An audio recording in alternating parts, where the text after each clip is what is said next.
Bonjour Arnaud, Bonjour Sarah, comment vas-tu? très bien. J'avais un gros moment de panique parce que j'étais connecté depuis 4 minutes et je me disais pourvu que je ne sois pas en participant only. Non, non, non. Bonjour Mathieu. Hello, salut, ça va? Bienvenue. Oui, très bien et toi? Ça va, merci. Bon, bah génial. On va laisser les gens se connecter rapidement. C'était 10h30, donc Parfait. on attend toujours Christophe aussi.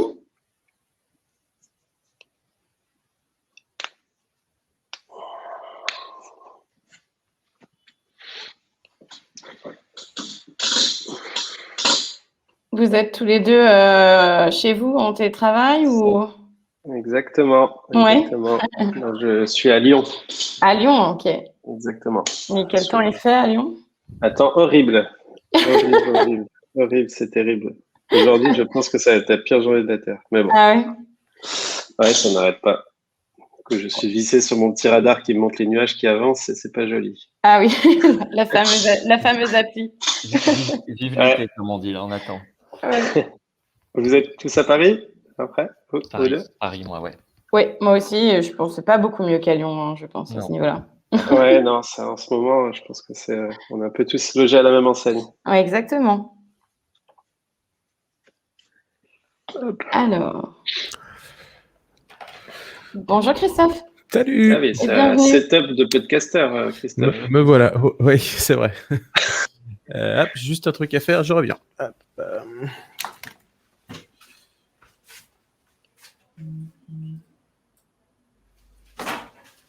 C'est travaillé, hein. Ouais, une belle scénographie Ouais. derrière Christophe. hop, me revoilà.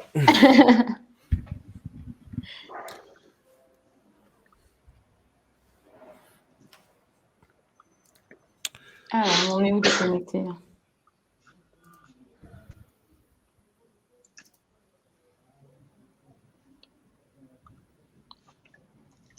Ah, j'ai un problème de connexion. Apparemment, mais ça a l'air d'aller mieux.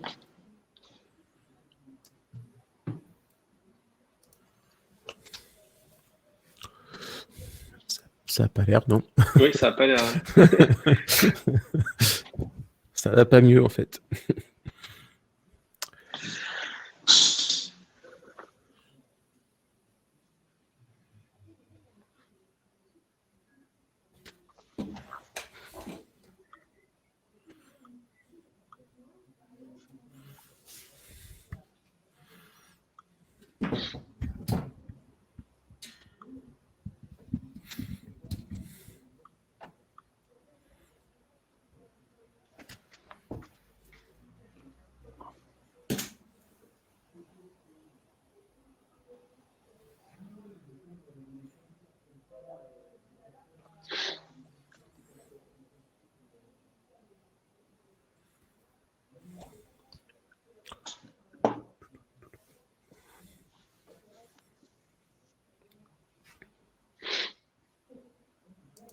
Bonjour, petit problème de Wi-Fi. Désolée. Ah,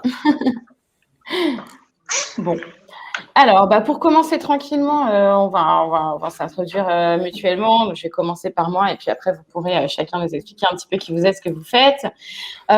Donc, moi, je suis Sarah Veroli. Je travaille donc, chez Urban Linker depuis plus de 3 ans sur le pôle Sales et Marketing. Urban Linker, c'est donc, pour ceux qui ne nous connaissent pas, un cabinet de chasse. Voilà, on est le cabinet de chasse leader aujourd'hui sur l'écosystème digital pour tout ce qui est donc startup et scale-up. Et donc moi, je suis spécialisée sur les profils sales et marketing que je recrute pour ces clients au quotidien. Et j'ai le plaisir d'animer du coup ce webinaire sur un thème qui du coup touche mon quotidien à moi également. Aux côtés d'Arnaud, Mathieu et Christophe, à qui je donne la parole. Donc, je ne sais pas s'il y en a un qui veut commencer, comme vous préférez. Allez, Arnaud, peut-être. Allez. Ouais, j'allais dire, on va faire dans l'ordre alphabétique. Allez. Bonjour à tous et toutes. Donc, moi, je suis Arnaud Lanier. Je suis l'un des cofondateurs de Colisée. Colisée, c'est une start-up créée en 2018 et lancée en 2019. Et nous sommes une marketplace, et la première marketplace 100% dédiée au sport. Donc, voilà. Et notre rôle en tant que marketplace, c'est vraiment d'être un intermédiaire de confiance entre des marques et des boutiques que nous connectons à des sportifs passionnés. Donc voilà. Merci Arnaud. Et perso, juste, je suis parmi les cofondateurs, je suis celui en charge du marketing. Donc évidemment, c'est pour ça que je connais bien les sujets sur lesquels on va discuter aujourd'hui. Merci Arnaud. Bon, pour continuer dans l'ordre alphabétique, Christophe alors. Faisons comme ça. Bonjour à tous, bonjour à toutes. Donc, je suis Christophe Vidal. Donc, moi, je suis cofondateur de l'agence 410 Gone PrestaShop, donc qui fait partie du groupe 410 Gone. Nous sommes une agence web, e-commerce et SEO. Donc, on a cette double casquette. D'un côté, la création et l'optimisation de vos sites de vente en ligne et leur optimisation pour qu'ils se positionnent dans les premières positions de Google. Donc, moi, j'ai un parcours de e-commerçant aussi derrière moi. J'ai été un peu comme toi, Arnaud. Moi, j'ai été e-commerçant pendant une quinzaine d'années avant de rebasculer à 100% côté agence. Pendant une dizaine d'années, j'étais un petit peu à mi-chemin entre les deux, avec une double casquette agence et e-commerçant. Et là, j'ai rebasculé depuis 2018 à 100% côté agence. Merci Christophe. Et Mathieu. Et du coup, donc moi, Mathieu Gandou, je suis Growth Squad Lead chez Germinal. En gros, ma fonction, c'est d'animer une équipe de growth hackers. Germinal, pour ceux qui ne connaissent pas, on est peut-être une des agences les plus connues sur ce métier un peu sombre qui s'appelle le growth hacking.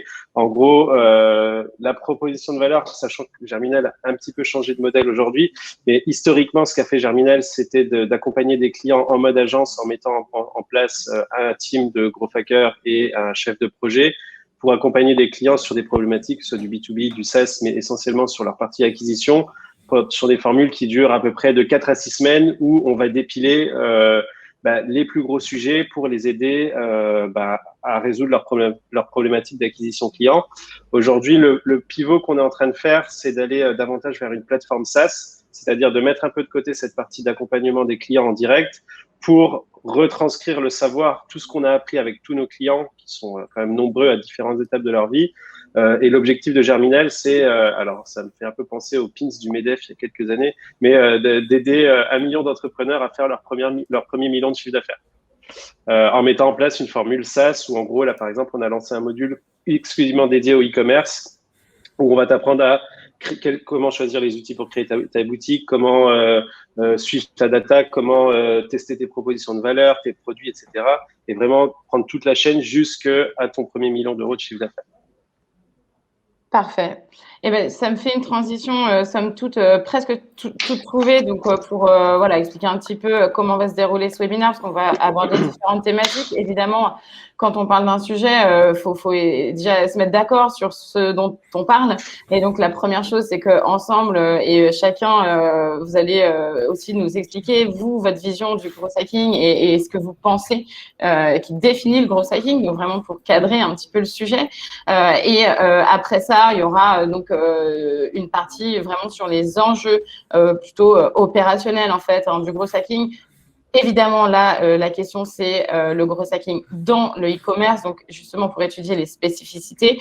Et les spécificités, justement, Mathieu en parlait, tout au long de la chaîne de valeur. On a décidé de découper ça en 3 parties, avec la partie acquisition, la partie data analyse et enfin la partie conversion-rétention. Et une fois qu'on aura vu ça, on essaiera aussi de faire un point, puisque c'est aussi le sujet d'Urban Linker, sur le recrutement, sur ce que vous, en tant qu'entreprise, vous recherchez chez les candidats, sur peut-être les problématiques que vous rencontrez. Et je pourrais éventuellement aussi vous donner ma vision sur la chose, puisque du coup, l'idée, c'est aussi d'échanger sur toutes ces problématiques-là et de renseigner les candidats qui nous regardent aussi en ce moment et les entreprises pour les aider à structurer leur carrière et pour d'autres, leurs équipes. Du coup, commençons. Alors, Christophe, peut-être, toi, justement, par rapport à ta définition du growth hacking, comment tu vois la chose? C'est une bonne question. Puis en plus, on a Mathieu là, qui est l'expert du growth hacking. Donc, on va essayer de pas dire de sottises. Nous, on est juste des e-commerçants ou des agences. Donc, c'est rigolo parce que moi, c'est un terme que j'ai découvert il n'y a pas si longtemps que ça, il y a quelques années. Et pour moi, il était resté dans sa logique de départ qui était de quelque part de hacker, donc de venir pirater d'une manière ou d'une autre un système pour faire de la croissance.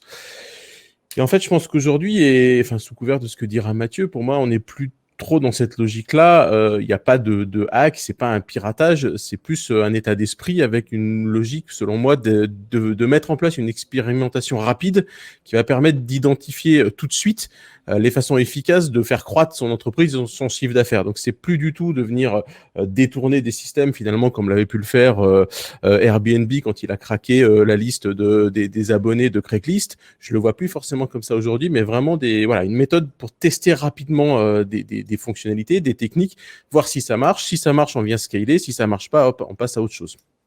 Ok, intéressant. Mathieu, tu es d'accord avec ça? Oui, oui, je suis tout à fait d'accord. Après, il y a pas. C'est vrai que c'est plutôt un gros hacker. Bon, moi non plus, j'utilise le mot parce qu'en fait, j'ai pas trop le choix parce que c'est la thématique du sujet. En plus, le gros hacking dans l'e-commerce. Mais comme disait Christophe, c'est plus un côté d'être un peu malin, d'être curieux et surtout d'avoir énormément de rigueur dans les choix de ce que tu vas tester. Nous, ce qu'on se rend compte en fait chez Germinal, c'est que il y a plein de gens qui sont des entrepreneurs formidables, mais qui c'est un peu comme un mec qui est ingénieur et qui va monter sa boîte. Quelqu'un, une fille qui sait faire ses bijoux, etc. Derrière, elle n'a pas forcément toutes les notions qu'elle doit appliquer pour avoir ses premiers clients, mettre en place sa boutique. OK, comment je vais tester de l'upsell, comment je vais tester des méthodes pour récupérer des avis clients assez rapidement. Et nous, notre boulot, en fait, c'est qu'on sait faire ça. Et en gros, comment on te donne les moyens de le faire toi-même assez simplement. Et tu as plein de petits trucs qui peuvent toucher à tout et n'importe quoi. Et Growth Hacker, oui, ça peut être aussi, par rapport à ce que tu disais sur l'exemple de Craigslist, il n'y a pas longtemps, j'ai accompagné une marque qui est dans le sport, Arnaud, où on s'est dit, par exemple, que ça pourrait être une bonne approche d'aller tester du B2B2C, à savoir d'aller contacter directement eux, ils ont leur e-shop en ligne, ils vendent chez des resellers derrière, mais cette idée d'aller approcher des clubs de foot en direct pour mettre en place des partenariats avec eux, ça, on peut se dire qu'on est dans une logique de growth hacking parce que on va, OK, d'accord, c'est quoi la méthode la plus rapide pour aller choper des emails ou aller se faire connaître auprès des responsables de clubs de foot?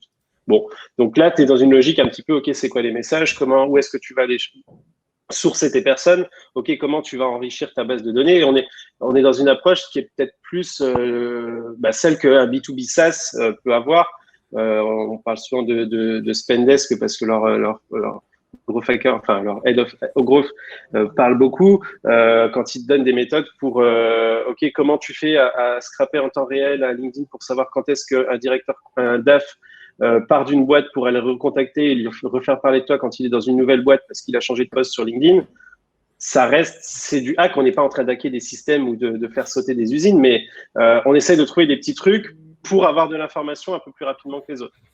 Donc, c'est plutôt ce fameux état d'esprit. Ouais, c'est un peu ça, c'est d'être curieux et rigoureux et méthodique derrière. Parce que si tu sais pas ce que tu cherches à faire, tu n'arriveras pas à le faire.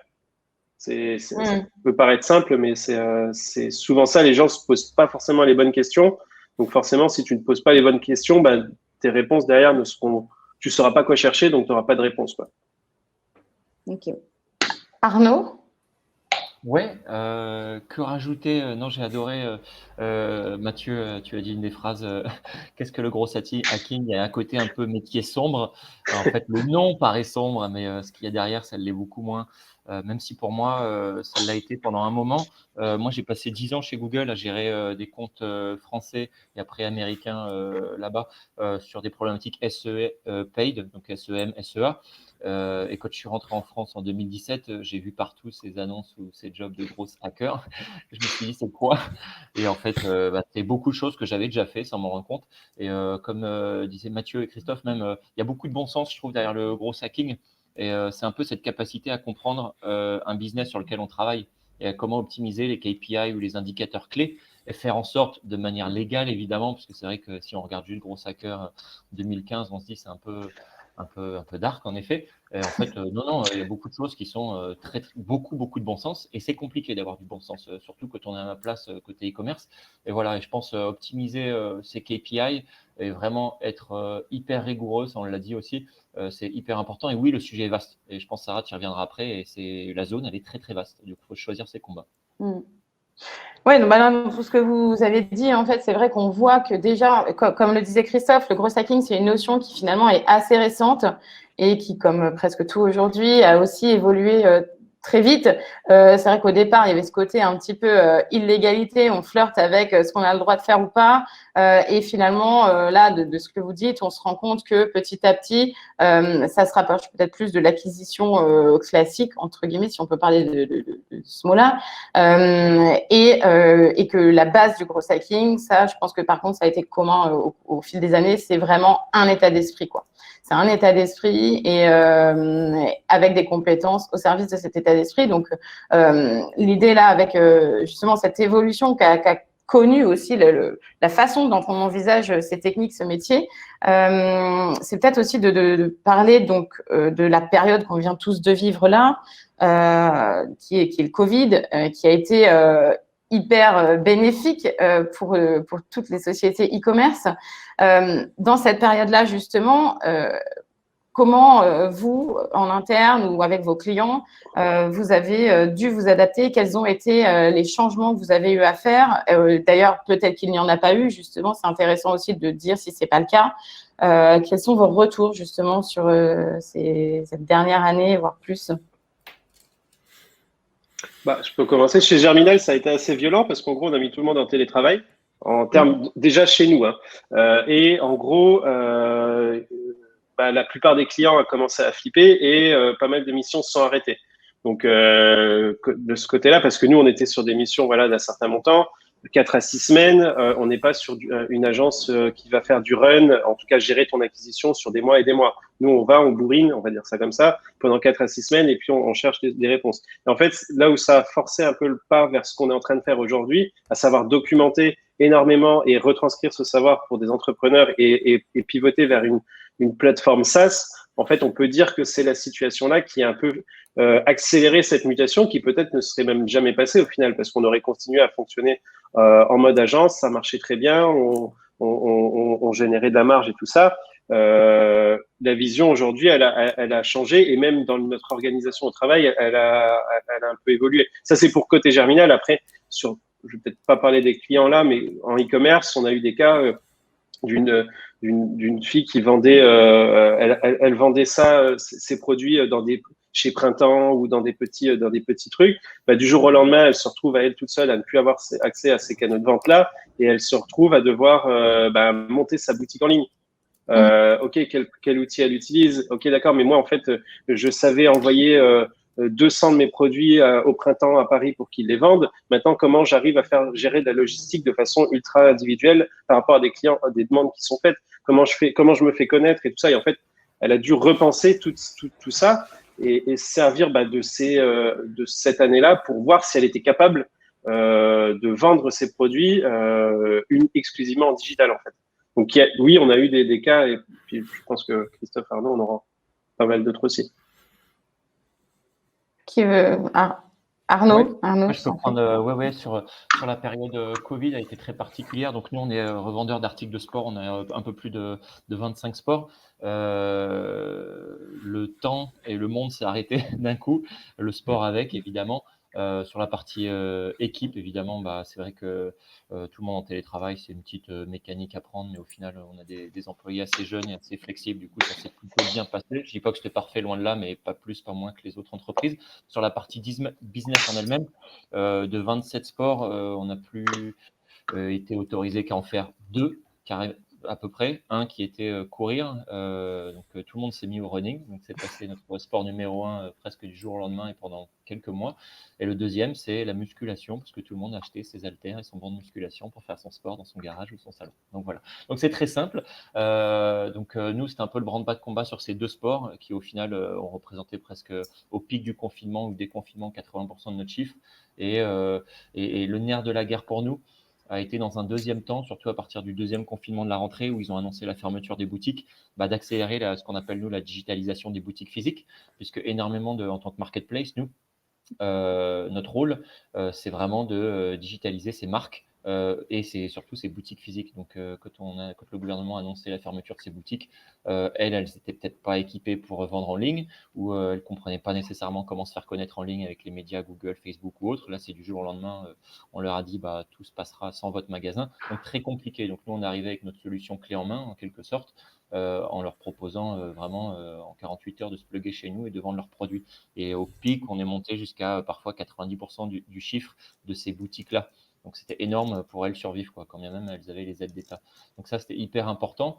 Et la finalité aussi post-Covid, c'était l'appel d'air sur les vélos, l'outdoor. Donc là, on est en plein dedans. Et voilà, le vélo a complètement remplacé le running. Donc, on a vraiment suivi la saisonnalité du Covid en termes de demande. Et on s'est adapté avec tous nos partenaires pour dire, quand il y avait le pic du running, on a sourcé énormément de partenaires sur le running. Et maintenant, on est en train de chasser, dans le bon sens du terme, énormément de partenaires sur le vélo. Donc voilà, on a suivi des tendances nouvelles de saisonnalité.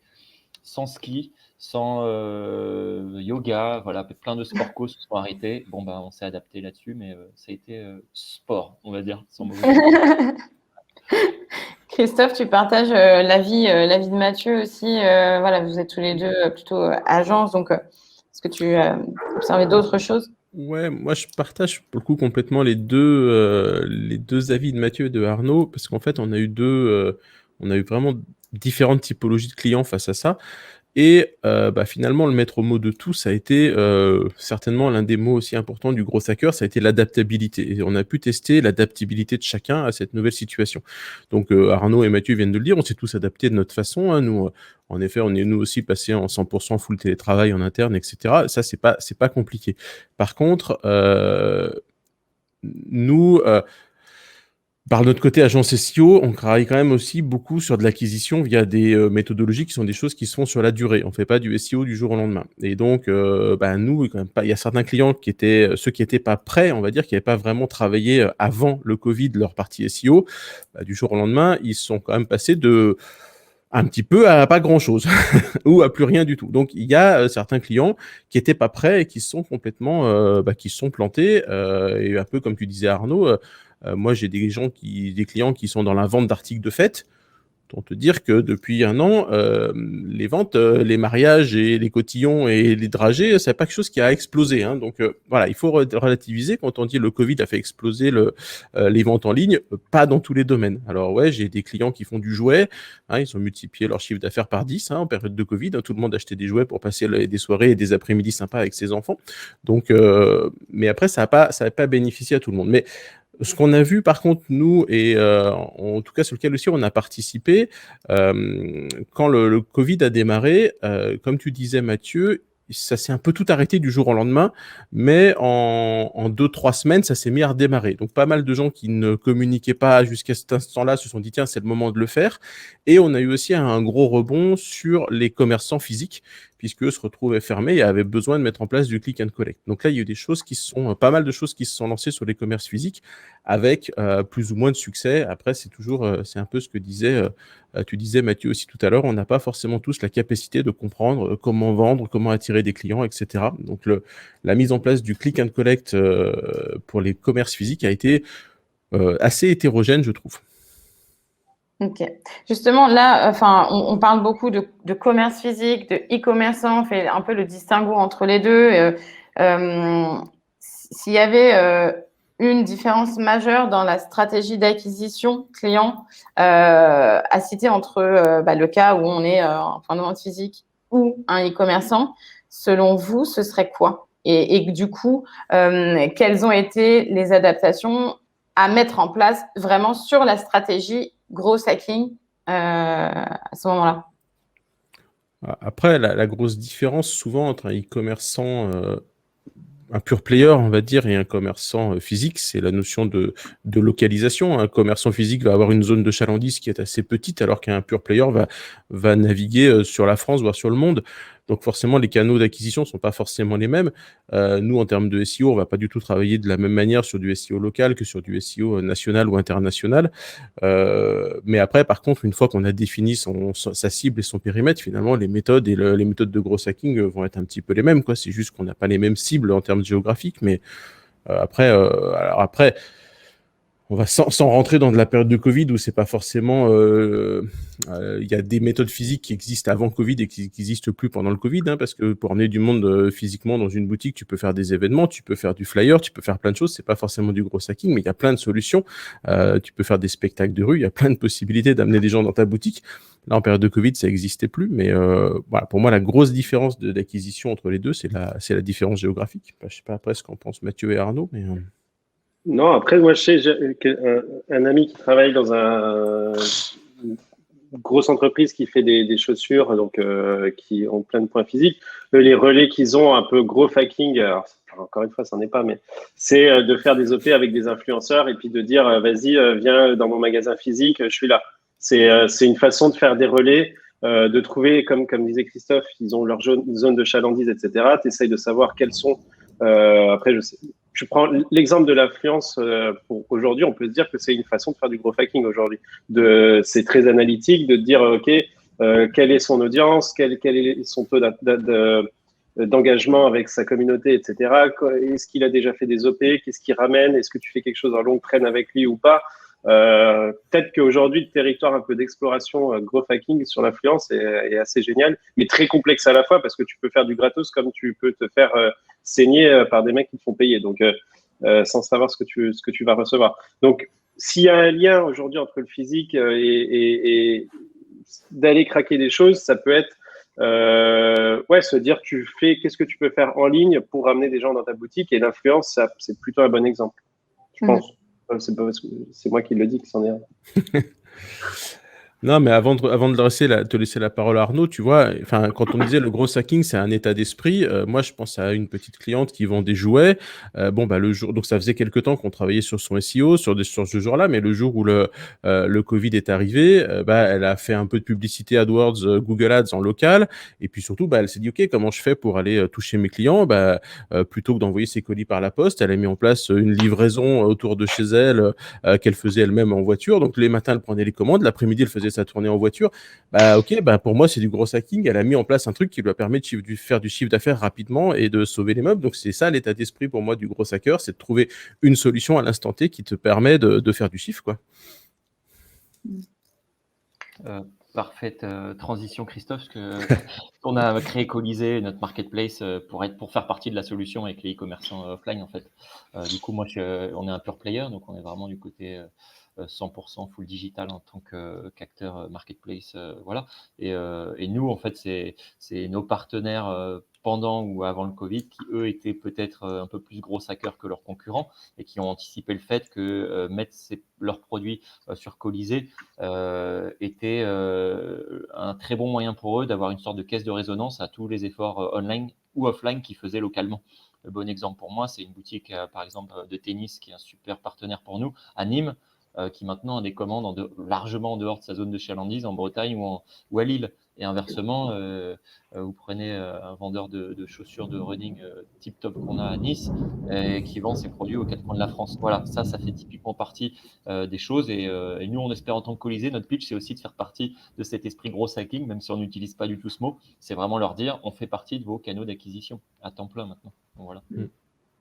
Et juste rajouter un petit truc par rapport à ce que disait Christophe sur sa façon de rajouter, d'aller prendre sa voiture, etc. En fait, c'est aussi d'être ultra pragmatique et de pas se dire que ton idée, elle est naze. Tant que tu l'as pas essayé, tu peux pas savoir, parce que tu as les idées les plus nulles des fois qui peuvent te paraître sur le papier plus nul, où quelqu'un va te dire non mais arrête, c'est flingué, ça sert à rien, etc.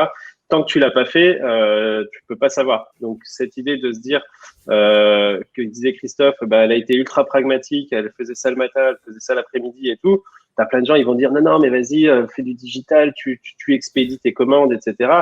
Et elle serait rentrée dans un espèce de cadre parce qu'on lui a dit, et peut-être que ça aurait marché, on n'en sait rien, mais peut-être que ça aurait pas marché. Et là, elle a réussi à retrouver son compte en faisant quelque chose de très pragmatique. Et je pense que c'est un peu ça aussi. Ce côté esprit gros hacking, on va dire. Et donc là, justement, pour avoir une bonne stratégie grosse, ça nous amène finalement à un autre sujet qu'on voulait aborder. C'est vraiment comment on va découper en fait le gros hacking en différentes étapes. Si là, on a parlé de de l'acquisition essentiellement. Il y a évidemment tout le côté activation, rétention.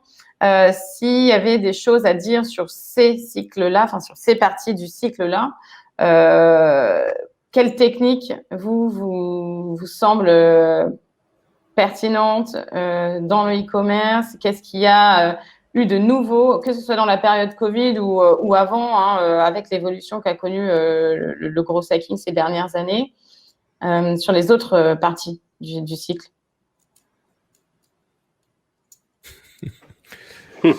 Qui se lance?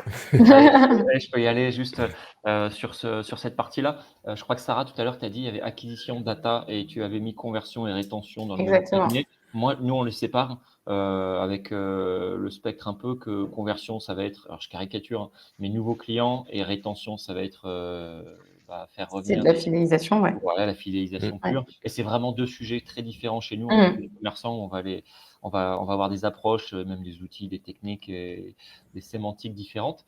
Nous, moi, à titre perso, vu que j'ai pas mal évolué chez Google sur les outils, on va dire SEM, et notamment sur un outil peut-être que vous connaissez qui s'appelle DoubleClick, qui est très, on va dire, programmatique sur le search, DoubleClick Search. J'ai vu il y a 5-6 ans, c'était un peu précurseur même peut-être, toutes les approches très… comment connecter toutes ces datas pour arriver à ses fins en termes d'acquisition. Et moi, j'ai baigné là-dessus, sur ces domaines-là il y a un moment. Et chez Colisée, c'est vraiment ce qu'on essaye de faire, c'est-à-dire bâtir ce qu'on appelle, nous, notre ad tech, notre technologie d'acquisition propre. Et en fait, qu'est-ce que ça veut dire derrière? C'est là où on essaye de hacker justement un peu le système chez nous. C'est connecter nos API produits, parce qu'aujourd'hui, on a 200 000 produits qui sont updatés toutes les 4 heures. Donc, c'est une énorme volumétrie sur une matière qui évolue sur les stocks et les prix sans arrêt. C'est connecter un peu toute cette data qui est live à nos outils Google, que ce soit des flux shopping, des flux Facebook ou autres. Donc, on a vraiment une sorte de vision un peu catalogue qui se passe sur le site à plugger en live et en API avec les outils d'acquisition. Ça paraît très simple sur le papier, c'est très compliqué à mettre en place parce qu'il y a énormément d'IT derrière, de développement informatique. Et c'est un peu ça pour nous. Le nerf de la guerre, c'est vraiment de développer cet actif techno qui va nous permettre à grande échelle de laisser faire une machine pas toute seule, mais sur lequel on lui a dit de faire les opérations qu'on a voulu. Et ça, c'est vraiment sur la partie acquisition.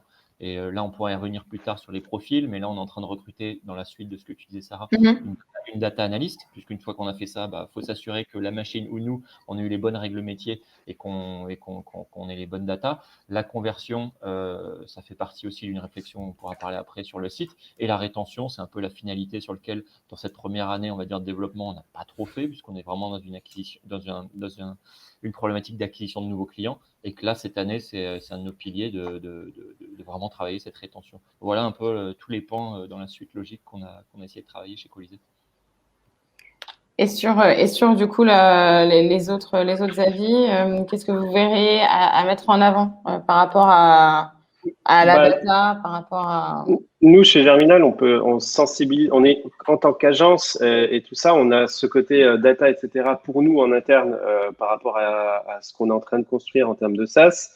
Maintenant, pour nos clients, en fait, on essaie de leur mettre le pied à l'étrier. C'est pas notre métier que d'aller, tu vois, les problématiques que nous on a, c'est des problématiques où ils sont quasiment en train de faire 0 € de chiffre d'affaires. Comment on t'amène à aller là-dessus? Donc, évidemment, tu as une problématique de data. Nous, par rapport faire le lien avec ce que disait Arnaud, on va être plus dans un mode, ok, d'accord, tu as choisi d'utiliser Shopify, comment tu fais ton flux de produit, comment tu fais ta fiche produit, comment tu vas chercher à l'optimiser aussi derrière pour faire du SEO, comment tu vas travailler ton design pour mettre en place, optimiser ton taux de clic, pour optimiser tes mises au panier, pour optimiser son checkout, comment tu vas faire tout ça, comment derrière tu vas aller plugger un Google Merchant Center pour aller faire des pubs en Google Search et en Google Shopping. Et effectivement, si après tu continues tu es en train de faire plusieurs centaines de milliers, voire millions d'euros de chiffre d'affaires, effectivement, ta problématique data, elle va être un peu différente. Tu vas aller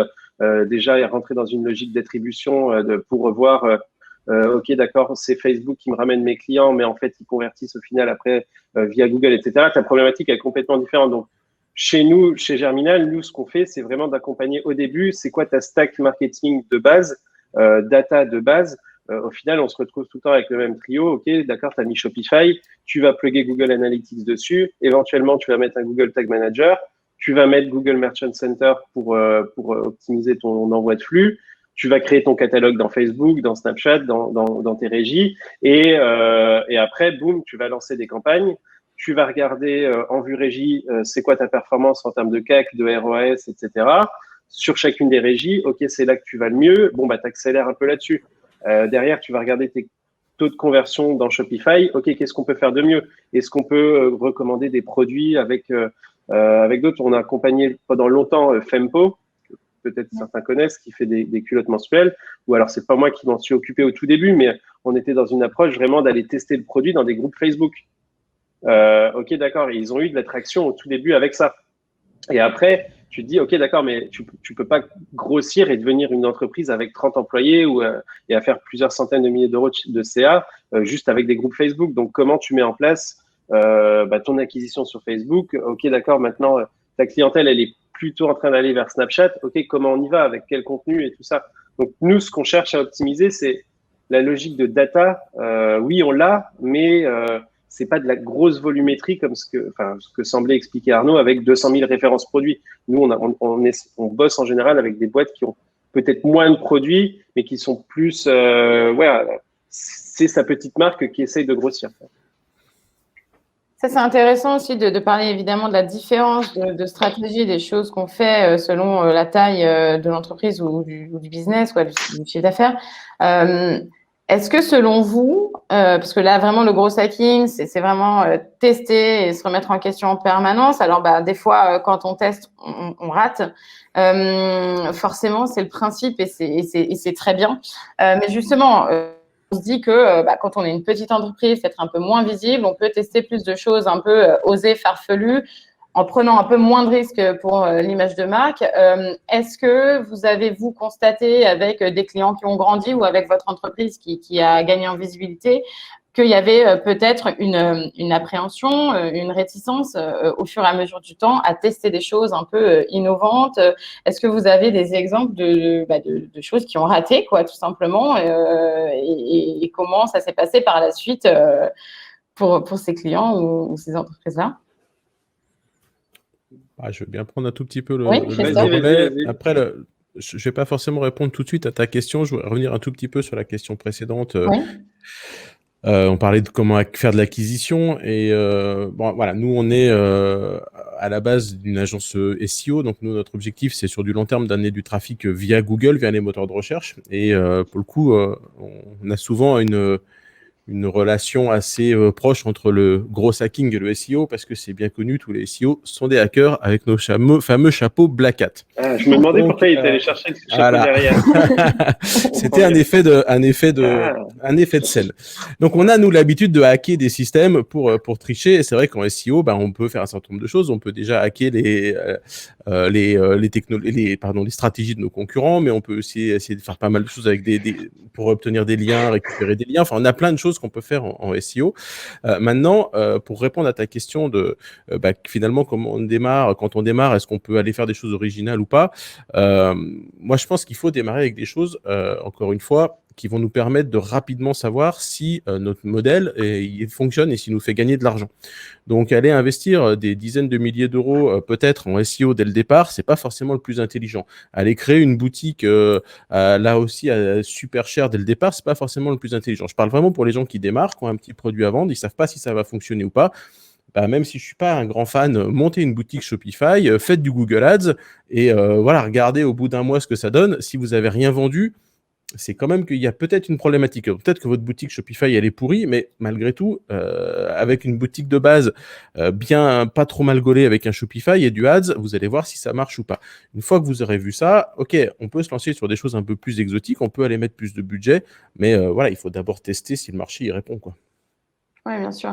Après, la question n'est pas forcément sur les budgets, mais vraiment plus, parce que peut-être que des choses peuvent ne pas coûter cher, mais être, complètement hors des sentiers battus. Et justement, l'idée, c'est ça aussi, c'est de voir, parce que plus on grandit, plus on est connu, plus l'enjeu est grand aussi si on se trompe. Et c'était peut-être d'étudier ça aussi, c'était une tendance, une philosophie aussi, parce qu'on parlait du gros hacking qui est en soi une philosophie, mais est-ce que cette philosophie de tester du risque, etc., se retrouve autant quand on est un des acteurs majeurs que quand on est une petite marque un peu moins connue, quoi. C'est ça la question. Est-ce que l'innovation dans le gros hacking se retrouve autant dans les grands groupes ou pas? Enfin, les grands groupes, les grosses, voilà. Nous, on peut l'avoir aussi. Juste, je donne juste un exemple. Je pense que vous connaissez tous Ornicar, qui fait ça. Ça fait 1 an et demi qu'on travaille avec eux sur leurs produits d'assurance qu'ils viennent de lancer là. Alors voilà, tu vois, tu es dans une logique avec une grosse boîte, etc., où tu peux dire qu'ils ont du mal à bouger. Moi, j'ai eu le cas même avant, en bossant avec des banques qui étaient grosses et qui savent pas, en fait, en leur nom, ils peuvent pas aller tester des choses. Et en gros, nous, qu'est-ce qu'on a fait? On s'est dit, OK, d'accord, vous voulez lancer un produit d'assurance auto. OK, super. C'est quoi les différentes propositions de valeur alors, est-ce que c'est le prix? Est-ce que c'est d'aller juste tester les jeunes? Qu'est-ce que vous voulez vraiment savoir? C'est quoi les 3 positionnements que vous voulez avoir? Et en fait, nous, ce qu'on a eu comme approche, c'est de créer 3 marques qui n'existaient pas, d'aller tester ces propositions de valeur-là dans, je crois, on a testé 20 pays en tout, et de faire juste de la lead gen, de dire, OK, on a fait des pubs qui étaient liées à cette proposition de valeur A, on renvoyait vers cette landing page qui correspond à cette proposition de valeur A, on fait la landing page explique parfaitement ce qu'on est en train de te proposer, etc. Et à la fin, est-ce que ça t'intéresse de recevoir des informations quand on sera lancé sur le marché? Et en fait, on a testé ça dans une vingtaine de pays, pardon. On a fait des Facebook Ads à raison de peut-être, je sais pas, 500, 600 euros par pays. Alors à l'échelle de Ornicar, c'est peut-être, ça dure, je sais pas combien ça va coûter, mais 30 000 euros pour faire une étude de marché dans 20 pays, pour savoir comment tu vas positionner un produit qui va te permettre de lever, je sais pas combien de millions. C'est pas grand chose. Mais du coup, tu dois le faire en blind, en fait. Et c'est ça qui fait que ça a plutôt bien marché. C'est pas ça qui a nourri, ça a juste nourri leur réflexion, en fait. Et on l'a fait avec des marques comme Decathlon qui cherchait à repositionner sa marque d'équitation. Bah, pareil, on a testé 6 pays, 3 propositions de valeur différentes, 3 marques différentes. On balance ça sur Facebook, on regarde les résultats et après, bah, eux, alors tant qu'ils bougent, ça mettra 2 ans, mais ils auront déjà apporté de l'eau au moulin, quoi. Donc, c'est un peu faire du gros hacking pour des marques qui sont très grosses, vers quoi ils ont envie d'aller, en fait. Donc, ça, oui, en termes même si c'est pas forcément du gros hacking, après, encore une fois, c'est qu'une question de terme, mais oui. Tu citais l'exemple de Decathlon. Decathlon, ils ont quand même des community managers qui se permettent un certain nombre de choses, quoi. Donc, on est typiquement sur une boîte énorme et où les community managers, ils ont quand même un niveau de liberté qui est assez costaud. Et je crois que il y avait même eu un vieux modèle qui avait été relancé suite à un truc sur Facebook. Enfin, c'est quand même, ils se permettent des trucs qui sont balèzes, quoi. C'est vrai. Oh, donc au final, oui, on reste inventif quand on est très connu, mais sauf qu'on ne dit pas que c'est nous, quoi. Bon, après, moi, c'était un exemple dans le cas d'un lancement de produit, si tu veux faire autre chose. Hein. Après, là, je bosse avec une boîte, c'est une nana qui est influenceuse, qui a genre quasiment 2 millions de followers, qui a lancé une application de fitness il y a à peu près 2 ans, qui a explosé pendant le confinement. On leur a fait des publicités Facebook à la méthode Germinal, c'est-à-dire en essayant d'aller assez vite, etc. Ils ont vu passer les pubs, ils ont dit c'est quoi ça? Ça n'allait pas du tout, alors que voilà, ils sont dans cette logique quand même d'être, ils sont encore petits, ils ont énormément de clients, mais ils sont ultra regardants et on n'a pu faire des choses on n'a pas pu faire des choses qu'on aurait pu faire avec d'autres. Je prenais l'exemple tout à l'heure de la fille qui s'est mise à vendre du digital.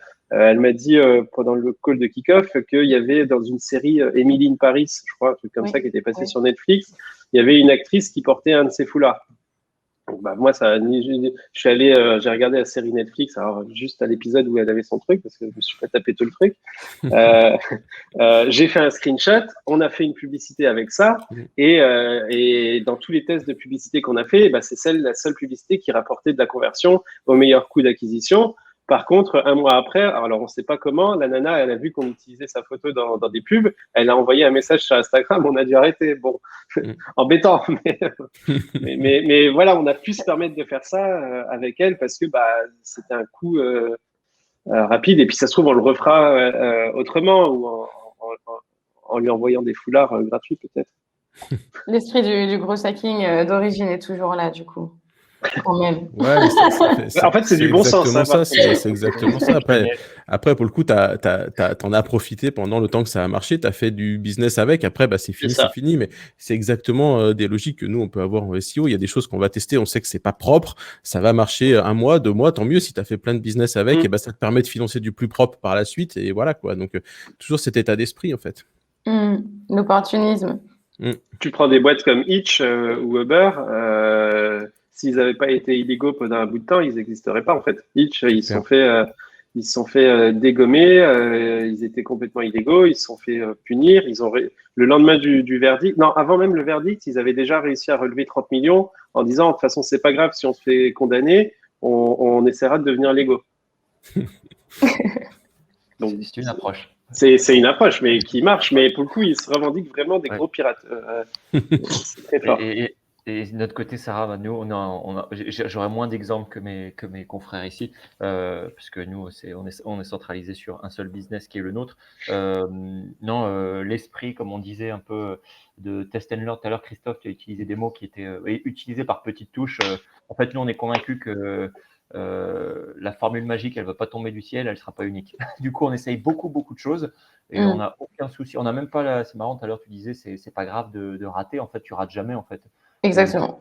Ce qui rate, tu apprends et tu fais autre chose. Mais on n'a pas trop cette notion de ça a raté. Non, en fait, ça a moins fonctionné, on va dire. Mais c'est pas pour cacher le truc, c'est juste ça a moins fonctionné, on essaiera autre chose, aucun souci. Et nous, sur les Facebook Ads, par exemple, j'avais fait des annonces qui utilisaient des terminologies de certains sports. Et je ne sais pas s'il y a des sportifs dans le groupe, il y a des expressions dans le sport, si vous ne faites pas ce sport, vous ne pouvez pas le comprendre. C'est impossible, c'est un jargon. Et du coup, j'avais utilisé ce jargon sur des audiences, on va dire, relativement spécifiques sur des sports, mais il n'y avait que des pratiquants qui pouvaient comprendre, ce qui au final est ma cible, avec des gens qui ont des achats assez impliquants, peut-être avec des paniers moyens un peu plus élevés et qui achètent des produits techniques. C'est ceux qui avaient le meilleur retour. Et pourtant, je pense que je perdais aussi beaucoup de gens qui se disaient de quoi ils me parlent, les gars, là. Je comprends pas. Et voilà, en fait, moi, c'était un moyen pour moi d'aller cibler vraiment des gens à qui je parlais leur langage, parce que nous, on est tous des dingues de sport chez Colisée. Et voilà, c'est des petites choses. Et après, peut-être pas que je vais le faire partout. Hein. Si demain, si par chance, je peux être dans le métro, parler ce jargon-là dans le métro, peut-être que c'est une bonne idée, mais peut-être pas non plus. C'est un autre endroit. Donc voilà, on est assez dans l'approche que disait Christophe tout à l'heure. On s'entête pas et il faut quand même laisser le temps de voir si ça fonctionne ou pas. Et puis, vite itérer autre chose. Et pour voir si une stratégie fonctionne, c'est une question qui vous est vraiment adressée à tous, mais selon vous, est-ce qu'on peut réussir à faire du gros efficace en finalement se concentrant sur une seule partie du cycle ou non? Faut bien commencer quelque part déjà. Ça, c'est sûr. Par exemple, si tu te lances et que tu te préoccupes sur la partie rétention, c'est que tu as un petit problème de. Oui, la question, déjà, il y a un truc. Est-ce que ça marche en faisant que de l'acquisition, quoi? Selon vous, c'est une question que je pose pour avoir justement vos avis sur l'importance des autres. Donc, on a peut-être un peu moins parlé justement.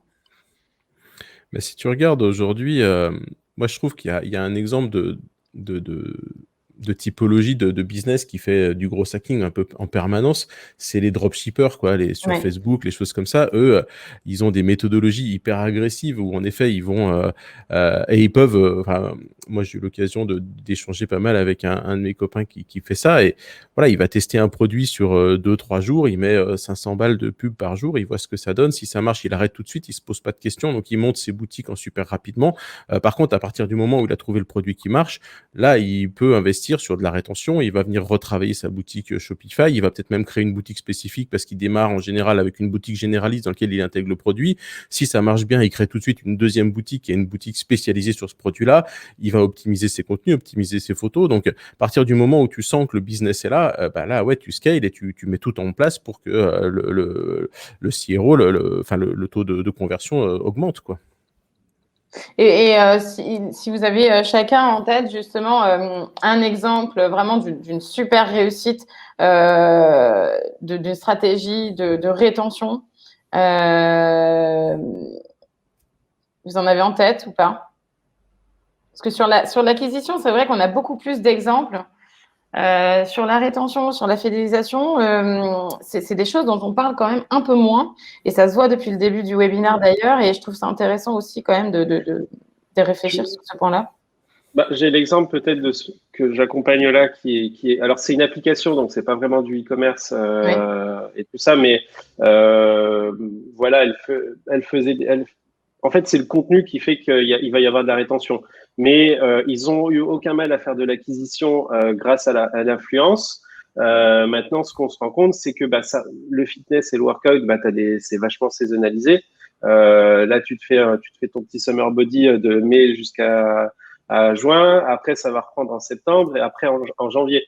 Le risque pour eux, c'est de te dire que ok, d'accord, c'est cool, on est en train d'avoir des chiffres de ouf en faisant de l'influence et tout ça, et les gens y restent et tout ça, mais de pas voir des signaux faibles. Et le premier truc qu'on est en train de faire, c'est de mettre en place un CRM, ce qu'ils n'avaient pas du tout, pour aller soit envoyer de la push notification ou des emails dès qu'on commence à avoir des alertes sur des gens dont on suppose qu'ils vont peut-être churner d'ici quelques mois. Et en fait, tu auras beau refaire après de l'influence derrière, ces gens-là, tu les as perdus si tu n'as pas ces signaux faibles. Mais là, parce qu'on est sur un produit par abonnement, la logique, je peux reprendre l'exemple de Fempo sur de la rétention. Tu n'as pas besoin d'acheter des culottes menstruelles tous les 4 matins parce que le principe, c'est que tu les jettes pas après. Mais ils ont réussi à se lancer, à élargir leur gamme en faisant des maillots de bain, à élargir leur gamme en faisant une espèce de pochette de transport pour les culottes menstruelles, où tu vas faire de l'upsell soit au même moment où les gens sont en train d'acheter, ou alors, tiens, Fempo, j'en suis super contente, ça pourrait être cool d'aller essayer leur maillot de bain menstruel pour cet été. Donc, tu vas faire de la rétention et éventuellement, tu as ça et tu as aussi cette logique d'aller faire du parrainage, du bouche à oreille ok, qu'est-ce que tu mets en place? Comment tu crées de l'affect avec ta marque pour que les gens ils aient envie d'en parler autour de toi? Il y a l'exemple de Back Market qui est plutôt génial où tu choisis, je ne sais pas si vous avez déjà fait, avec un espèce de slider, combien, tu sais, les programmes de parrainage, c'est souvent 10 € pour toi, 10 € pour ton pote. Eux, ils ont fait un truc différent, ils font, t'as 20 €, dis combien tu veux prendre toi, dis combien tu veux donner à ton pote, et tu as une petite réglette comme ça. Et en fait, le truc est juste ludique. Et moi, il y a un pote qui m'a envoyé ça, je lui ai fait, t'es rada, tu m'as donné que 8 €. Donc, il a changé le truc et il m'a donné plus. mais voilà, c'est plein de petits trucs. Comment tu crées suffisamment d'affect, mais ça, c'est du long terme. C'est comment tu travailles avec même. Est-ce que tu vas retargeter tes clients existants sur Facebook avec des contenus spécifiques? Comment tu vas faire en sorte qu'ils suivent ta marque sur Instagram? Il y a plein de choses à mettre en place. Ça dépend toujours aussi de combien tu es de personnes dans la boîte. En fait. Qui est capable de faire quoi et quel est le temps, la bande passante que tu as pour mettre des choses en place et mettre en place du minimum viable parce que tu sais que tu dois le faire et après d'aller optimiser semaine après semaine chacun de tes leviers. C'est exactement ça. Enfin, ce que tu dis, Mathieu, t'as tout. Enfin, je pense que tu as quasiment tout cité. Voilà, tu as parlé de retargeting, tu as parlé d'upselling, tu as parlé de relance, tu as parlé d'engagement social, tu as tout dit. Après, je pense qu'il faut le maître mot, c'est ça, c'est de recréer, de favoriser le contact, quoi, de recréer un lien humain sur le numérique. Et c'est ça que tu vas recréer ce lien de confiance avec la personne qui va faire qu'elle va être moins versatile, qu'elle va pas avoir envie d'aller changer, d'aller commander à ton concurrent juste parce qu'il est 2 € moins cher. Si pendant le laps de temps où elle n'a pas acheté, tu t'es resté en contact avec elle, peut-être tu lui as filé de l'information via soit Facebook ou même via des emailing, mais qui sont pas juste des emailing dans un mode achète et casse-toi, mais où tu vas lui filer de l'info sur sa passion, sur ce qu'il fait, tu vois, comme disait Arnaud, tu utilises les bons mots pour bien lui montrer que toi tu connais son sport à cette personne. Demain, elle va pas aller acheter chez ton concurrent qui lui est bateau et qui est généraliste et qui, parce qu'il est 2 € moins cher, elle va aller là. Non, elle va aller chez toi parce que toi t'es passionné, t'es l'expert du truc, tu lui as filé de l'info, peut-être que tu as pu lui filer des avantages, tu as peut-être mis des partenariats avec d'autres boutiques. Enfin, tu vois, c'est ce côté passion et humain qui, pour moi, va jouer un grand rôle, quoi. Merci Christophe d'avoir tout dit. J'ai une question aussi de Marie dans le chat. Oui, une question, pour toi, Arnaud. Comment avez-vous gardé les nouveaux clients? Il y a une chose, alors prêche peut-être pour ma paroisse, mais le meilleur moyen de faire revenir quelqu'un une deuxième fois, c'est que sa première fois soit bien passée aussi. On passe beaucoup de temps là-dessus, nous, Ouais. qui s'appelle le SAV, ton expérience, ton site, simplicité d'achat. Et après, il y a tout ce qui est un peu du domaine, on va dire, moitié irrationnel et moitié très rationnel, qui va être l'affect dont Mathieu a parlé, qui est qu'est-ce qui va faire après ton premier achat, que tu vas avoir un stimulus qui va faire que tu es revenu. Et le stimulus, c'est ce qu'a dit Christophe, c'est parfois, on nous dit souvent, ah, votre interface, elle est ludique et vos couleurs, elles changent. C'est hyper irrationnel d'avoir dit ça, mais on y a passé beaucoup de temps dessus. Du coup, on a voulu aussi détonner sur le marché du sport qu'on trouvait un peu monotone. Et après, il y a toute la partie, je vais dire la dernière sur laquelle on commence à réfléchir, c'est la partie un peu, pour le coup, innovation, qui est sur des produits sportifs. Et Marie, c'est une de votre question, c'est comment vous les faites revenir. C'est un peu, pendant le Covid, ils ont acheté leur paire de chaussures ou bien leur bande muscu. Ils nous ont découvert par les produits. C'est une clé d'entrée. Maintenant, il va falloir les reconvaincre pour dire, tu as fait de la muscu pendant un an, quel est ton autre sport? Et du coup, là, c'est un peu les recibler avec d'autres sports un peu connexes. Même nous, on apprend, on ne sait pas nécessairement quels sont les autres sports des gens qui se sont mis à faire de la muscu pendant le Covid. C'est quoi en fait leur vrai sport? C'est pas si simple. Du coup, on essaie de trouver un peu là-dessus. Et pour les gens qui se sont mis ou qui font du running, c'est pas si compliqué, même si nous, on y réfléchit beaucoup. On sait qu'une paire de running se change entre 400 et 600 km, on va dire. On peut extrapoler, un coureur moyen, il court, on va dire 10 km par semaine. On trouve vite qu'au bout de 6 mois, il y a sûrement une paire de chaussures à changer. Et arriver à un moment donné en disant, tiens, est-ce que ce ne serait pas le moment de changer votre paire? C'est peut-être arrivé au bon moment aussi, en ayant fait les calculs un peu d'apothicaire que je vous dis, mais qui serait avec, si ce n'est pas le moment, tant pis, mais on pourrait arriver avec un langage un peu marrant en disant, tiens, tu n'as pas oublié de changer. Et pourquoi changer? Pour prendre soin de tes pieds aussi, c'est important ou de tes genoux. Mais ça, c'est un peu la connaissance dont Christophe parlait, où on peut créer un affect. Et Mathieu, tu citais Back Market, qui est un de mes exemples. En fait, Back Market, super exemple, je pense, de rétention et de repeat. Et en termes de marque de sport, je ne sais pas si vous connaissez, mais c'est une marque qui s'appelle Rapha, R-A-P-H-A, qui est une marque anglaise qui est très très fort pour fidéliser avec cet affect et de créer une communauté qui est le Rapha Cycling Club, qui est une marque de vélo, où là, on a l'impression de faire partie d'un clan ou d'une tribu très restreinte. Du coup, tout ce qu'ils nous proposent, c'est que pour moi, Arnaud, j'ai l'impression. Et ça, c'est fort. Voilà. Des choses qui se créent avec le temps, c'est sa marque. Ok, donc et le meilleur exemple, c'est ce qui nous marque en fait. Je pense Exactement. plutôt que d'aller chercher dans tous les sens, ce que dit Arnaud, de se dire ok, ce que eux font, je trouve ça vraiment top. Comment moi je peux l'appliquer? Le but c'est pas de réinventer la roue à chaque fois en fait, c'est de te dire ok, ça a marché. Ça marche sur moi. Il n'y a pas de raison. Je suis pas plus intelligent ou plus con qu'un autre. Donc et mes clients sont potentiellement peuvent me ressembler quoi. Donc les bonnes pratiques, elles existent toutes en fait, je pense. C'est ça. Ouais. Et de toute façon, il ne faut pas avoir d'a priori et toujours tester avant de se... Exactement. Voilà, oui. Excellent résumé. C'est un peu... Et en fait, c'est exactement le même état d'esprit qu'on a aussi. Nous, chez Urban, voilà, on fonctionne comme ça. On teste énormément de choses aussi. Et donc, oui, c'est hyper important de ne pas avoir d'a priori et de ne pas avoir peur. Si on n'a pas peur et qu'en même temps, on a ce qu'on disait au début, c'est-à-dire de la rigueur, du pragmatisme, on peut faire des erreurs, mais on arrive toujours à s'en sortir, quoi, au final. Alors, je vous propose qu'on passe au dernier point qu'on voulait aborder sur ce webinaire. C'est la question de la structuration des équipes Growth Hacking, en agence, chez l'annonceur. Donc, est-ce que vous pouvez chacun nous expliquer quel type de profil vous avez en interne et qu'est-ce qu'ils font, comment, s'il y en a plus d'une sorte que d'un autre, plus sur du SEO, plus sur du SIA, plus sur du CRM. Expliquez-nous un petit peu comment ça se passe chez vous, Arnaud, si tu veux commencer. Je suis en plein dedans de recrutement. Donc nous, la priorité, c'était de recruter. Il va nous rejoindre en septembre. Les dénominations sont souvent différentes, mais on appelle ça c'est un senior acquisition manager. Parfois, on peut appeler ça trafic ou autre. Je rentre pas dans la sémantique, mais une personne qui va vraiment gérer au quotidien et à temps plein nos différentes régies. Donc ça, c'est pour l'aspect, on va dire, conversion que tu disais tout à l'heure, Sarah. On va avoir une data analyst qui va nous rejoindre aussi en septembre. Donc la data, hyper important, je le faisais encore une fois. On est 10 aujourd'hui, on va être normalement entre 20 et 25 d'ici 6-9 mois. Du coup, ça fait une sacrée croissance pour nous. Et ça y est, on commence à rentrer dans tous les grands items du gros hacking que tu nommais, Sarah. Sur la partie contenu, on a une personne aujourd'hui qu'on prend en externe qui nous rédige en partenariat avec nous, parce qu'on a une personne en interne qui n'a pas assez de temps pour faire du contenu, mais qu'elle brief pour faire vraiment de la création de contenu, pour aider nos utilisateurs à acheter leurs produits. En fait, des produits de sport, ça paraît très simple, mais en fait, on rentre vite dans de la technique. Donc ça s'explique, ça se raconte, peut-être avec de l'affect dont on parlait avant. Et plus tard, parce que ça prend un peu plus de temps à recruter, c'est quelqu'un qui s'occupe vraiment de ce qu'on appelle nous le produit, qui est en fait le site.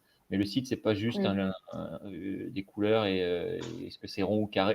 C'est un vrai chemin de navigation qui va faire que ça va être simple, ludique et on va dire fun d'acheter. En fait, l'achat, comme disait Christophe tout à l'heure, si je fais juste, je vous monte un prix, merci, au revoir, et on se revoit la prochaine fois que vous avez un bon prix, ça sera un peu déceptif pour nous. C'est un peu comment on peut créer une interface qui soit, parmi les X paires de chaussures de running que j'ai chez Colisée, pourquoi ces 10-là sont celles qui me conviendraient le mieux et pourquoi celle-là, c'est celle que je vais prendre. Il y a forcément un peu de rationalité et c'est à mon site et à mon produit d'aider vraiment cet utilisateur-là à trouver le plus facilement possible le produit qui lui conviendra le mieux. Ça, c'est une de nos missions clés pour nous. Donc voilà, on est un peu en adéquation avec ces missions-là pour recruter les gens autour de moi qui vont m'aider sur ces sujets-là. Et le dernier qu'on réfléchit peut-être plus début 2022, c'est ce qu'on appelle un Customer Retention Manager. C'est quelqu'un qui à temps plein s'occupe de ma rétention, donc du repeat, et qui s'occupe de mes audiences et de mes clients à temps plein. Donc c'est un sacré boulot aussi. Voilà. Ok, donc selon toi, même les UX pourraient, les profils UX UI pourraient quasiment être aussi intégrés aux équipes grosses. Bon, tout est Oui, lié de toute manière, exactement, tout est lié. ouais. Ouais. Ça ne va pas être une équipe grosse au sens, ça va être dans mon équipe marketing, mais les problématiques sur lesquelles ils vont travailler sont obligatoirement du gros. Mon site, ce n'est pas possible de réfléchir à Google, que ce soit en payant ou en gratuit, sans penser à mon site. Ce n'est pas possible. Tu peux faire le meilleur travail du monde avec Christophe, Mathieu ou toi-même sur Ads ou quoi, et en plus tu payes souvent ces régies-là. Si derrière, pardon, tu leur sers quelque chose qui est indigeste sur ton site, c'est un fail. Hein, ça sert à rien de le faire en fait. Christophe? Alors, nous, c'est un peu différent parce que c'est vrai qu'on est sur une agence e-commerce et SEO, donc on va dire qu'on a deux gros pôles, un pôle de création très technique où là, on est plus sur des profils de type développeur, et sur la partie SEO, on va être sur peut-être ce qui se rapproche finalement plus du gros hacking, mais on va avoir donc des consultants SEO qui vont venir travailler le contenu, venir travailler le netlinking, et optimiser les sites pour que ça se positionne bien. Donc, on n'a pas forcément aujourd'hui, nous, en interne, de profil spécifique gros hacking. C'est des choses sur lesquelles on commence un peu plus à travailler. Moi, j'ai notamment là une embauche en cours sur un profil, on va dire chef de projet SEO e-commerce, et pour lequel j'ai en effet envie que ce profil-là ait déjà au moins une sensibilité à cette notion de gros hacking, sans dire d'avoir des compétences férues dans un sous-domaine, mais vraiment déjà une bonne visibilité de la chose, avoir cette logique, voilà, l'envie de tester, et voilà comment nous aujourd'hui on voit les choses, mais on n'a pas aujourd'hui nous en interne d'équipe gros hacking ni de profil optimisé là-dessus. Après, on peut faire appel à des partenariats et travailler avec des gens comme Mathieu, parce que derrière on sait, on va aller travailler avec les gens qui savent faire ce genre de choses-là quand on doit aller au-delà d'un certain niveau. Mais on commence à réfléchir à internaliser un petit peu tout ça. Ok. Et du coup, là, vous avez déjà une idée de sur quoi vous allez prioriser par rapport à votre activité et à celle de vos clients? Alors, pas forcément dans le détail. Après, ce qu'on voit beaucoup aujourd'hui, beaucoup de gens, quand ils parlent de gros hacking, ils arrivent avec une vision qui est très B2B. Aller faire du prospecting dans LinkedIn, etc. Enfin, je schématise un petit peu. Et quand on leur demande, mais pour du B2C, qu'est-ce que vous faites? C'est pas toujours évident d'avoir une réponse, parce que finalement, je pense que ça sort du cadre de ce qu'on entend par du gros hacking à la base. On revient plus sur des choses finalement, comme on disait tout à l'heure, assez pragmatiques. Et ils n'ont pas forcément ça en tête. Donc, c'est pas forcément évident de faire matcher Alors, Mathieu l'expliquera, et lui, c'est sûrement beaucoup mieux le faire que nous, mais voilà, gros hacking appliqué au B2C, pas forcément évident. Voilà, gros hacking, on voit vraiment le truc avec le tunnel. Je vais chercher des gens, typiquement ce qu'on fait sur du LinkedIn, et moi, c'est pas ça mon objectif. Ok. Et Mathieu, chez toi, chez Germinal, comment ça se passe au niveau des équipes? Alors, comment En ce moment, comme on est en train de lancer notre produit, là, c'est live depuis 6 jours, où en fait, on a passé énormément de temps à produire ces contenus-là, donc dans la rédaction, de tourner des vidéos, ce qui n'est pas forcément notre métier à la base, mais vachement dans une retranscription de notre savoir. Donc pour nous, c'était aussi un enjeu énorme pour tout le monde dans la boîte de se dire, en fait, on exécute, on a fait plein de choses avec ces gens, et de prendre du recul et de se dire, OK, qu'est-ce qu'on a fait, quels résultats on a mesurés, et d'être vraiment dans cette logique de retranscrire tout ça. C'était un exercice assez spécial. Et aujourd'hui, on est plutôt dans une logique de consolider les équipes et de se dire, OK, comment ensemble on arrive à bouger pour alimenter ce produit-là et même le faire grossir, parce que c'est bien beau d'expliquer à tous nos clients comment il faut faire. Aujourd'hui, nous, on n'avait pas de problème à trouver des clients. Je pense des boîtes qui voulaient bosser avec Germinal, on acceptait de bosser avec 1 sur 10 au moins à peu près, parce qu'on avait trop de demandes et parce que tu as des projets aussi, on sait qu'on va rien apprendre. Aujourd'hui, on est plutôt dans cette logique de se dire, OK, avec ce client-là, on va aller chercher 50% de performance, mais 50%, on va aller tester des choses avec lui qui peut-être lui apporteront de la performance. Donc, le niveau de confiance doit être quand même assez élevé. Et nous, les problématiques de recrutement, elles sont plutôt aujourd'hui sur des postes, on recrute un Head of Growth pour vraiment bosser sur nous, notre problématique, parce qu'on a quelqu'un qui est en train de partir. Et l'enjeu est vraiment de consolider cette équipe-là aujourd'hui. Et peut-être on reprendra des recrutements sur des profils de growth en septembre ou en début d'année prochaine. Ok, et justement, pour les candidats qui voudraient travailler chez Germinal, chez 410 Gone, chez Colisée, si vous deviez leur donner des conseils sur comment on valorise sa candidature, comment on valorise son CV quand on est gros hacker, quels conseils vous pourriez leur donner c'est d'avoir Moi, je prends l'exemple de Joari qui vient de partir de chez nous, ou alors c'est pas moi qui l'avais recruté, mais il était arrivé, il voulait absolument, il bossait en fonds d'investissement avant, en stagiaire, etc. Il postulait pour son premier job. Il se disait, OK, d'accord, j'ai envie de faire ce que vous faites, mais je sais rien faire. Je sais pas faire ce que vous faites et tout. Et non, désolé, mais il est revenu genre 3-4 mois après, le mec, il avait appris à faire du Webflow, à faire des campagnes Facebook, à faire des trucs, etc. Et en gros, à montrer que il avait envie et qu'il était curieux et qu'il était démerdard et il se sentait de faire ça. Et forcément, après, tu le recrutes. Enfin, c'est même pas que même si t'as pas de poste, tu le recrutes parce que tu te dis, putain, il est quand même, il a fait le truc. Et je crois que c'était il y a 2-3 jours sur Le Monde, il y avait un article qui est sorti où il disait, c'est les compétences à côté, ce que tu fais et tout ça. Pour moi, c'est vraiment de valoriser ces trucs. Je pense que tu peux pas postuler chez Germinal si tu n'as jamais rien fait à côté. Si tu as juste été dans ton cadre scolaire, d'avoir fait un stage bien réglé dans une boîte, etc., et qu'à côté, tu n'as jamais cherché à lancer quelque chose ou à monter un projet, à faire quelque chose. Je pense, en tout cas, moi, je sais que je ne recruterai pas quelqu'un qui a jamais fait ça, en tout cas pour chez Germinal. Je pense que chez Arnaud, peut-être que ce sera différent, mais chez nous, je pense que c'est indispensable. Ok. Arnaud, justement, toi, qu'est-ce que tu pourrais conseiller aux candidats? Ouais, il y a on va dire la compétence technique qui, dans la phase où on est aujourd'hui, nous, elle est peut-être un peu plus importante que plus tard, pour la simple raison que là, on est 10-12. Que c'est plus compliqué dans une petite structure de devoir former la personne, même si ça fait toujours partie du lot aussi, mais c'est toujours pareil. Si une personne elle part de zéro, c'est plus compliqué. Mais bon, je suis quand même à l'écoute de ces profils-là, parce que comme me dit Mathieu, parfois, moi, l'aspect le plus important, c'est un peu toujours, c'est les têtes bien faites. Je cherche absolument pas des gens parfaits ou intelligents, ou c'est très mauvaise définition. Il y a beaucoup de gens que je vois qui me disent qu'ils savent tout de Google ou de Facebook ou des algorithmes. C'est rare, c'est pas possible en fait, on ne peut pas tout savoir. Et par contre, je vais être beaucoup plus attiré ou interpellé dans le bon sens du terme par des gens qui vont essayer de comprendre le business, enfin qui ont compris le business sur lequel ils ont travaillé. Parce que derrière, en fait, c'est la clé pour comprendre le métier, pour comprendre les règles métiers. Et moi, dans mes entretiens, je passe beaucoup de temps à poser des questions qui sont en fait beaucoup de bon sens et pas si simples.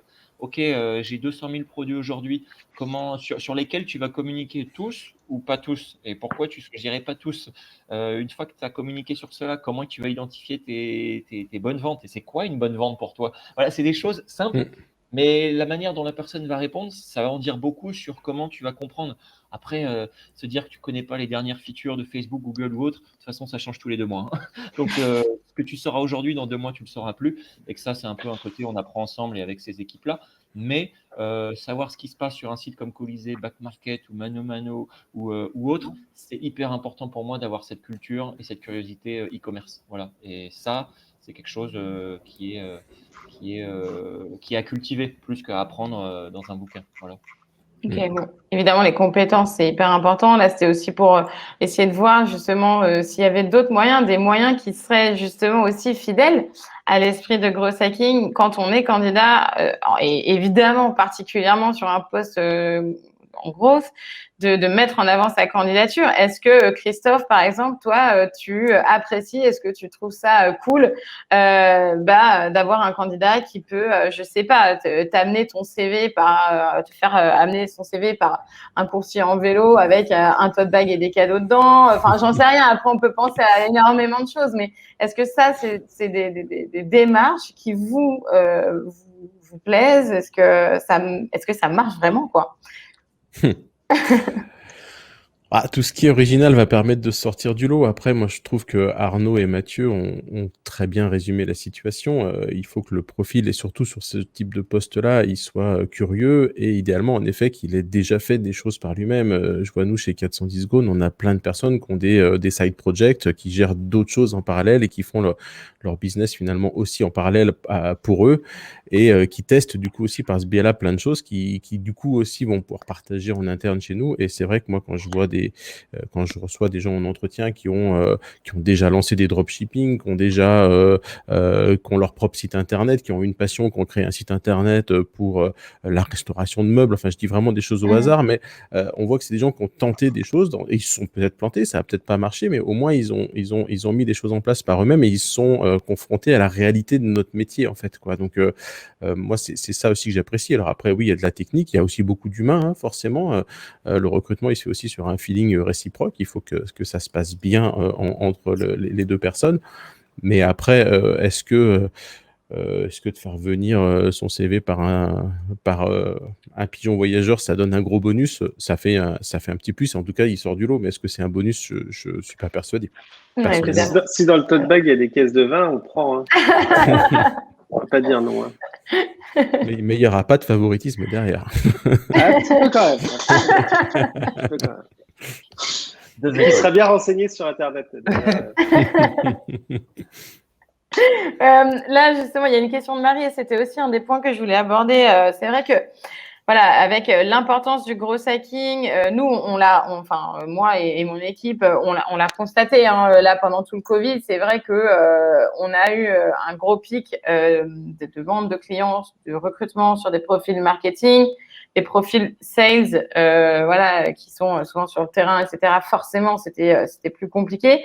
Récemment, au cours des dernières années, il y a plusieurs écoles spécialisées en growth qui sont apparues. Qu'est-ce que vous pensez de ces formations? Est-ce que, selon vous, est-ce que vous êtes susceptible de recruter des profils qui seraient en reconversion et qui ont fait ces formations, comme Growth Tribe, comme plein d'autres que j'oublie, voilà.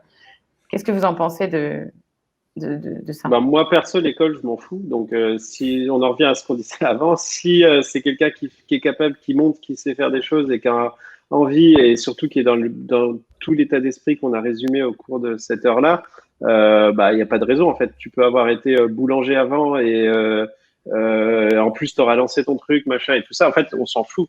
Enfin, moi, personnellement. Après, en fait, ça dépend toujours de la logique dans laquelle tu es. Si tu es dans une logique où tu es en train de scaler, avant, j'étais chez Luco, la problématique de quand tu arrives et après, où tu recrutes des personnes ultra spécialisées dans un domaine, etc.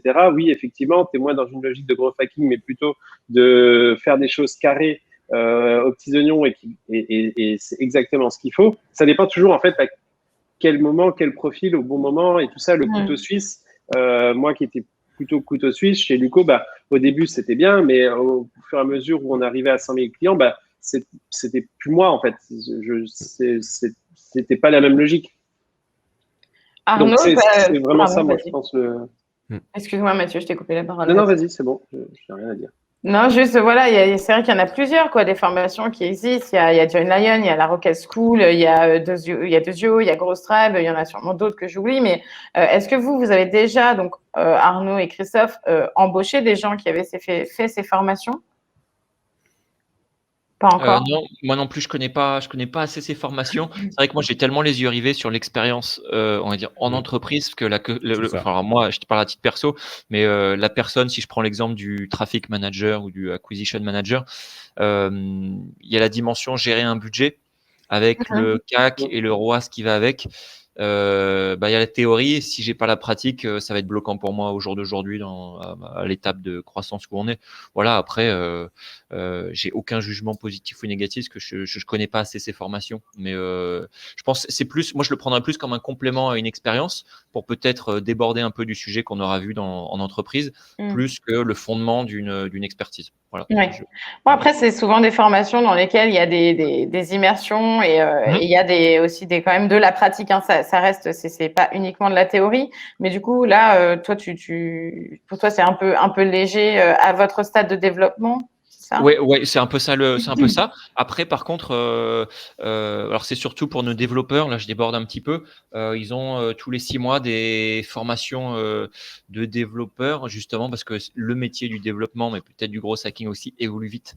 Toujours, faut pas rester dans son silo en se disant la vie chez Colisée, c'est la vie au global. Non, en fait, au global, il y a beaucoup d'autres choses et beaucoup d'autres boîtes qui font des top trucs et sur lesquels il faut se renseigner tout de suite. Enfin, moi, le premier, j'ai eu la chance de voir, notamment chez Google, beaucoup de business différents.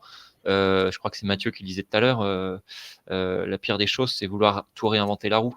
Et en fait, je pense que le juste milieu, c'est un peu s'inspirer des meilleurs et l'adapter à son propre business. Parce que mon business est différent des meilleurs. Hein. Je n'ai pas à copier Zalando, Cdiscount ou Amazon. Je ne suis pas Amazon. Et si je suis Amazon, c'est que j'ai raté mon la business. même coupe, hein, pourtant. Hein.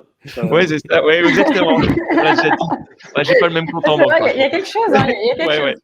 C'est un début. Ouais, exactement. C'est un début. J'essaye de cultiver ça, mais on verra si ça se fait. Mais voilà, c'est un peu mon message. Voilà, j'ai perdu le fil du coup. Voilà, je suis en train de penser à Jeff Bezos maintenant. Merci Mathieu. Bon, on est pareil. Hein. Je me perds de ça pour ça. Ah non, il n'y a pas de souci. Non, mais écoutez, je pense qu'on a étudié pas mal de choses. Oui, Christophe, on a peut-être un peu moins parlé. Toi, c'est des choses c'est des formations que tu connaissais ou pas? Non, je connais pas ces formations-là. Et puis vraiment, comme on dit Mathieu et Arnaud, après, il faut plus que la formation, c'est de voir ce que la personne a fait, ce qu'elle a envie de faire, ce qu'elle va dégager. Mais après, la formation, c'est pas le plus important. Ok, ça marche. Oui, parce que le gros hacking, on y revient toujours finalement quand même. Il y a des compétences, mais c'est beaucoup un état d'esprit en fait, une dynamique et ouais. Ok. Il faut petit déjeuner, manger, dîner, gros hacking. Il y a des gens, c'est le yoga, nous, c'est ça. Ouais. Écoutez, je crois que du coup, la boucle est bouclée. On est revenu au début. Donc, au final, voilà, le gros hacking, c'est finalement assez fidèle à l'idée qu'on s'en fait, en fait. C'est un état d'esprit, c'est des compétences au service d'un état d'esprit et le but, c'est d'être opportuniste, d'être inventif, de se remettre en question, d'avoir le goût du risque tout en ayant les contre-pieds de toutes ces choses-là pour sécuriser le business et l'entreprise, quoi. C'est un juste milieu entre les deux. Donc finalement, je ne sais pas si vous voulez ajouter quelque chose en conclusion, vous.